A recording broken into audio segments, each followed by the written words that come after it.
Assalamualaikum warahmatullahi wabarakatuh. Teman-teman saya dimanapun berada, saya doakan semoga keluarganya sakinah mawaddah warohmah, dilancarkan, dimudahkan segala urusannya. Amin amin ya robbal alamin.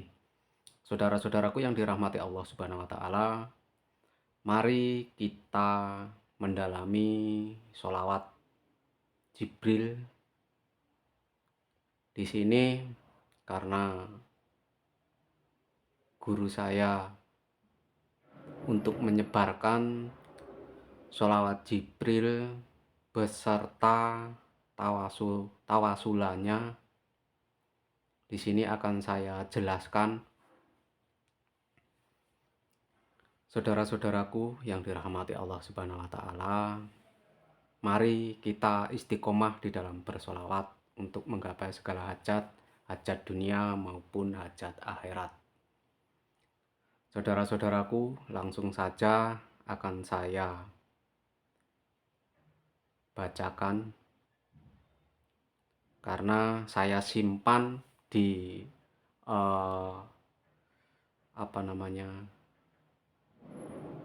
saya simpan di HP ya,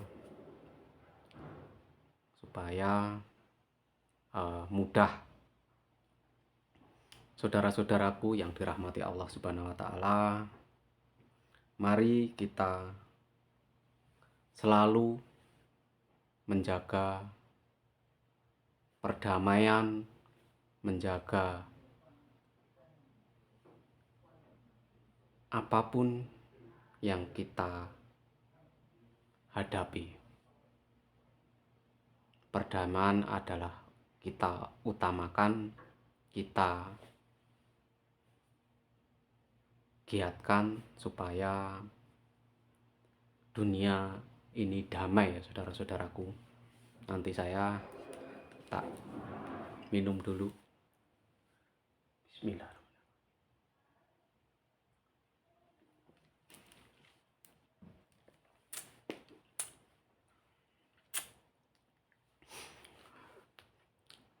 Karena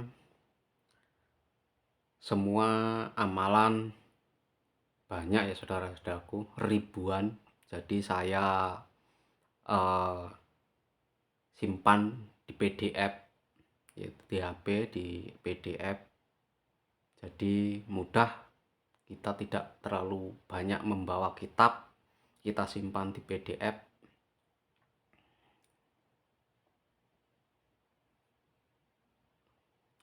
Saudara-saudaraku yang dirahmati Allah Subhanahu wa taala, sholawat Jibril atau sholawat rahmat atau sholawat Qidiriyah. Caranya baca Bismillahirrahmanirrahim, basmalah 1 kali, Astaghfirullahaladzim, istighfar 100 kali. Terus kita membaca tawasulan ila hadratin nabiyil mustafa Muhammadin sallallahu alaihi wasallam, surat Al-Fatihah sebanyak 1 kali, ila hadrati syafaati Rasulullah sallallahu alaihi wasallam kun alayya, surat Al-Fatihah 1 kali, ila hadratin nabiyil Qidir alaihi salam, surat Al-Fatihah 1 kali. Kita tujukan kepada Syekh Abdul Qadir Jailani, Syekh Ahmad Rifai, Syekh Ahmad Ali Al-Bagdawi, Syekh Ibrahim Ahmad Dasuki, Syekh Abi Hasan Asy Syadili radhiyallahu anhu. Al-Fatihah 1 kali. Terus kita tujukan lagi kepada Sayyidina Syekh Raden Syahid Sunan Kalijaga Sunan Ampel Simbah Agung Kajoran Kebumen surat Al-Fatihah 1 kali. Kita tujukan lagi Syekh Mahrus Ali Lirboyo Kiai Haji Hanan Maksum Abah Rafi Cirebon Kiai Hasan Sanudin Kiai Tahmid Cirebon Syekh Toha Bojonegoro Simbah Haji Mutmainah Nyai Sekar Kahuripan Kiai Haji Hasan Nawawi Sidogiri Kiai Abdullah Syaukat Sidogiri Gus Abdul Qadir Al-Jailani bin Syafiuddin bi Ma'rifati Ulumihim Al-Fatihah 1 kali. Kita tujukan lagi kepada Ustadz Alwan Idris Ma'ruf surat Al-Fatihah 1 kali. Kita tujukan lagi kepada Ustadz Miskar Ustadz Ahmad Salahuddin. Kita surat Al-Fatihah 1 kali. Terus kita tujukan Liman Azazani Raka Jumantoro wa Kang Rohman wa Ustadz Hidayat bin Mama Satibi bin Ulumihi surat Al-Fatihah 1 kali. Itu tadi tawasulnya. Terus setelah itu kita membaca sholawat Jibril Sallallahu ala Muhammad.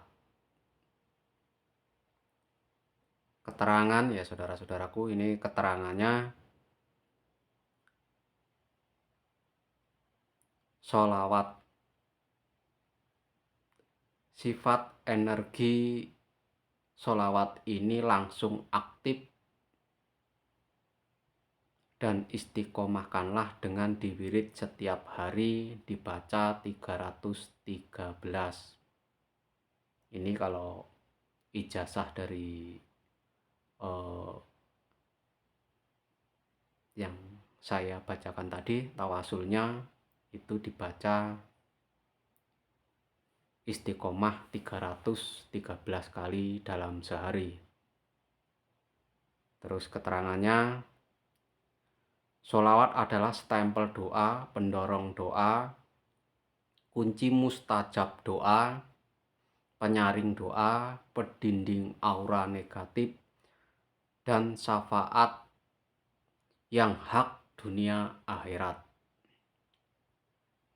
Dijelaskan oleh Al-Imam Asy'arani, Nabi Muhammad SAW bersabda, barang siapa membaca sholawat ini, maka sungguh baginya terbuka 70 pintu rahmat dan Allah Subhanahu wa Ta'ala tanamkan cinta kasih mahabbah bagi pada hati setiap orang untuknya, dan tidak ada orang yang benci kepadanya kecuali orang yang di hatinya terdapat kemunafikan.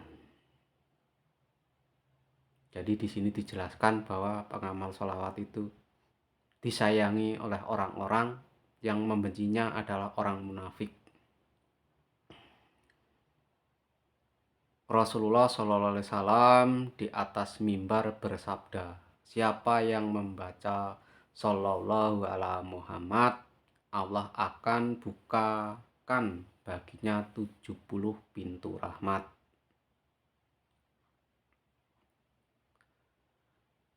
Dahulu pada zaman Bani Israel ada seorang nabi bernama Samuel alaihissalam yang selalu diberikan kemenangan oleh Allah Ta'ala ketika menghadapi musuh.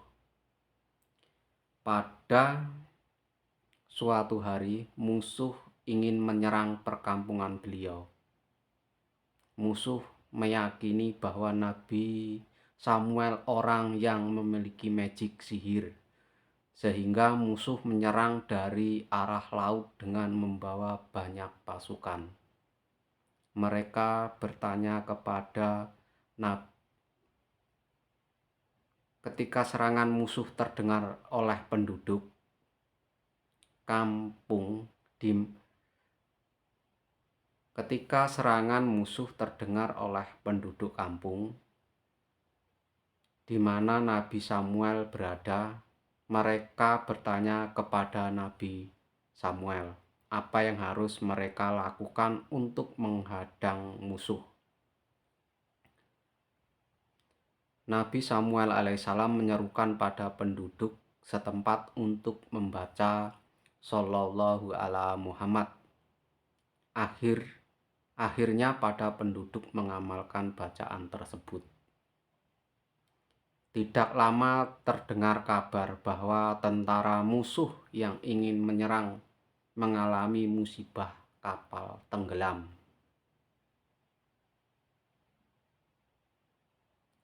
Jadi sholawat Shallallahu ala Muhammad atau sholawat Jibril ini sudah diamalkan dari zaman nabi-nabi dahulu ya saudara-saudaraku. Nabi Samuel alaihissalam zaman dahulu.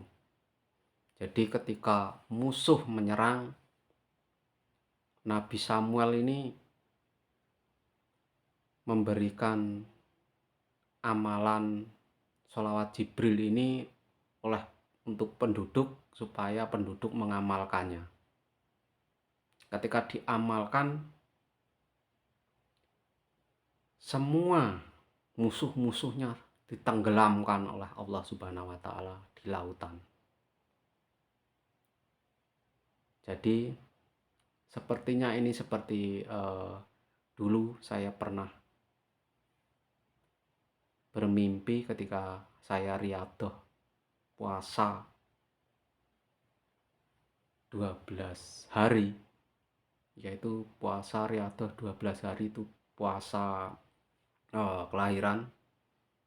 Itu saya bermimpi hampir mirip seperti ini, yaitu badai dari laut, tsunami yang besar, angin puting yang besar menggulung-gulung mendekati daratan.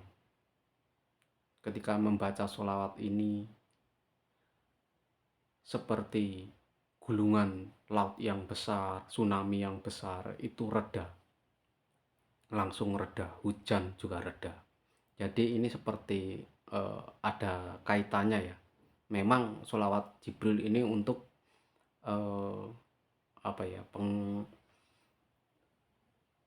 penghalau atau menghalau segala musibah ya saudaraku, musibah, terus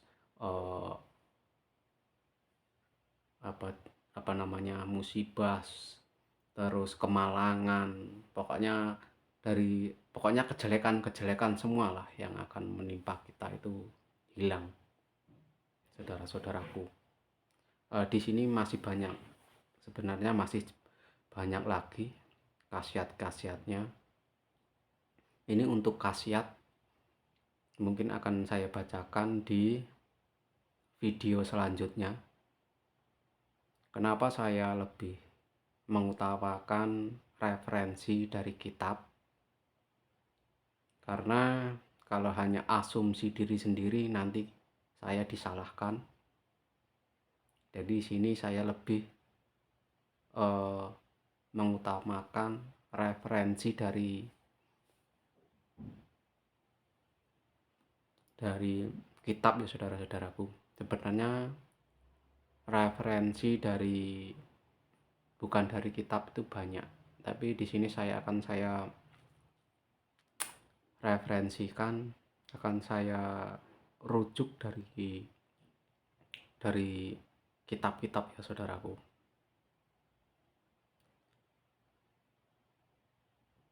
Mungkin di video selanjutnya akan saya bacakan khasiat-khasiatnya di PDF ya saudara-saudaraku, karena terlalu banyak sekali amalan yang saya dapatkan, mungkin sekitar hampir amalan itu kalau ditulis mungkin sekitar hampir 3.000 lebih yang sudah masuk, apalagi pencatatan kitab yang ini, kitab Karumatil Kubro itu masih mendapatkan berapa. Jadi di sini mohon doanya saudara-saudaraku dimanapun berada, supaya kitab-kitab yang saya rangkum bisa menjadi bekal nanti ketika saya mendirikan pondok pesantren, supaya apa yang saya dapatkan, apa yang saya pelajari selama ini nanti bisa diterapkan di kemudian hari ketika pondok pesantren sudah berdiri. Jadi mohon doanya saudara-saudaraku dimanapun berada, supaya apa yang saya cita-citakan, apa yang saya inginkan, apa yang saya dambakan dapat terlaksana. Memang tujuan untuk mendirikan pondok pesantren sebisa mungkin yaitu untuk anak yatim piatu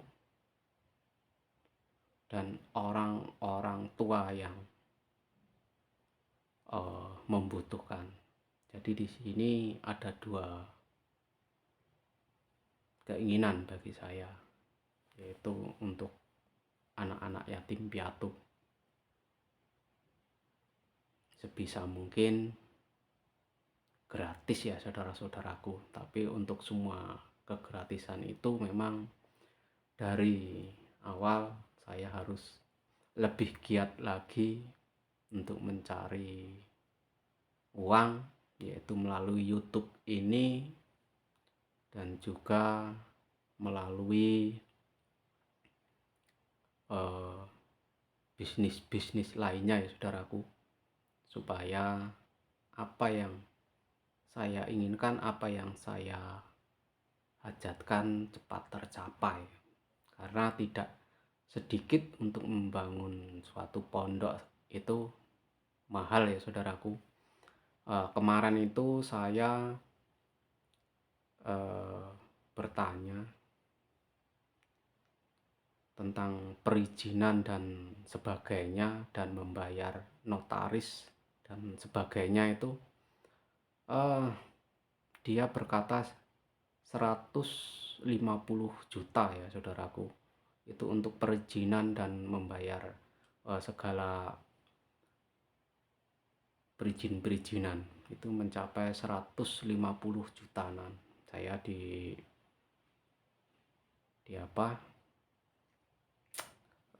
dipatok segitu, 150 juta untuk perizinan dan sebagainya.